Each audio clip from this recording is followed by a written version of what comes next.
আমরা আজকে জানবো এই তাবিজগুলোর মধ্যে কি আছে। আমরা অনেকেই কৌতূহলবশত ভাবি যে এই তাবিজগুলো আসলে কি দিয়ে করা হয়, এর মধ্যে কি দেওয়া হয়। তো আজকে আমিও দেখবো এই তাবিজগুলোর মধ্যে কি দেওয়া হয়। এই তাবিজগুলো আমরা পেয়েছি আমাদের একজন পেশেন্টের কাছ থেকে, যিনি আশিক জিন দ্বারা আক্রান্ত হয়েছিল। কিন্তু তাকে বলা হয়েছিল সে সহ তার বাচ্চাদের উপরে বিভিন্ন জিন চালান করা হয়েছে তাদের মেরে ফেলার জন্য। যখন আমরা রুকিয়া করে দেখলাম কিন্তু তার বাচ্চাদের কোনো সমস্যা নেই।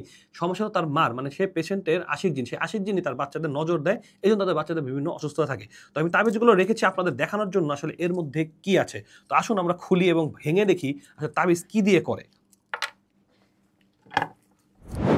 বিসমিল্লাহ।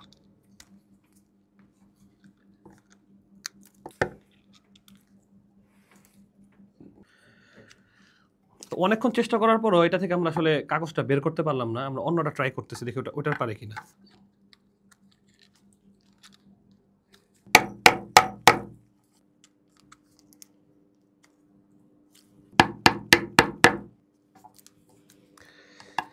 তো আমরা অনেকটা সফলতার দিকে, অনেক কষ্ট করে বড় তাবিজটা খোলার চেষ্টা করতেছি।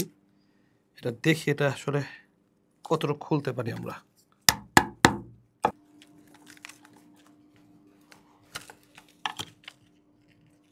তো আমরা দেখলাম যে তাবিজের ভিতরে সূরা দেওয়া হয়েছে জিন, মানে কোরআনের আয়াত। তো আপনাদের কাছে একটি প্রশ্ন, যে এই সূরাটা নিয়ে বা এই কোরআনের আয়াতটা নিয়ে কি সে ওয়াশরুমে যাবে না? সে কি ফরজ গোসল তার হবে না? মানে সে নাপাক থাকবে না? এটা কি তার শরীরে লাগিয়ে রাখা কি কোনোভাবে বৈধ? আপনি নিজেরাই আপনার প্রশ্ন করুন যে কোরআনের আয়াতকে এভাবে ঝুলিয়ে রাখার জন্য এসেছে। কারণ আমরা জানি রাসূল সাল্লাল্লাহু আলাইহি ওয়াসাল্লামের যুগেও কিন্তু জিন জাদু ছিল। রাসূল সাল্লাল্লাহু আলাইহি ওয়াসাল্লাম নিজে জাদুর মধ্যে আক্রান্ত ছিলেন। রাসূল কি কোরআন আয়াত এভাবে ঝুলিয়ে রেখেছিলেন?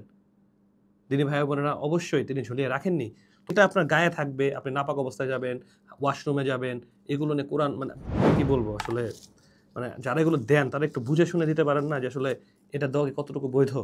আপনারা এগুলো না করে কোরআন সুন্নাহর কাছে আসুন, রুকিয়া ঝাড়ফুঁক করুন, কোরআন পড়ে ফুঁক দিন। যেমন সূরা জিন দিয়েছে, সূরা জিন পড়ে আপনি ফুঁক দিন। আপনি সূরা ইখলাস, ফালাক, নাস পড়ে শরীরে ফুঁক দিন, ইনশাআল্লাহ কাজ করবে। কিন্তু এভাবে ঝুলিয়ে রেখে কাজ করবে না। যেমন যদি আপনি ফল যেটা আছে, মানে আপেলকে আপনি গলায় ঝুলিয়ে রাখলে উপকার পাবেন? ভাত আপনি গলায় ঝুলিয়ে রেখে উপকার পাবেন? আপনি মধুকে গলায় ঝুলিয়ে রেখে উপকার পাবেন? কোনো কিছু না। আপনার খেলে এটা উপকার হবে।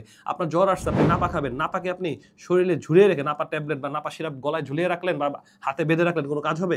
কোনো কাজ হবে না। তাহলে এভাবে কোরআন গায়ে বেঁধে রাখলে আসলে কোনো কাজ হয় না। কোরআন এসেছে আমল করার জন্য। আমরা ইনশাআল্লাহ এই তাবিজ থেকে বিরত থাকবো ইনশাআল্লাহ। আসসালামু আলাইকুম ওয়া রাহমাতুল্লাহি ওয়া বারাকাতুহু।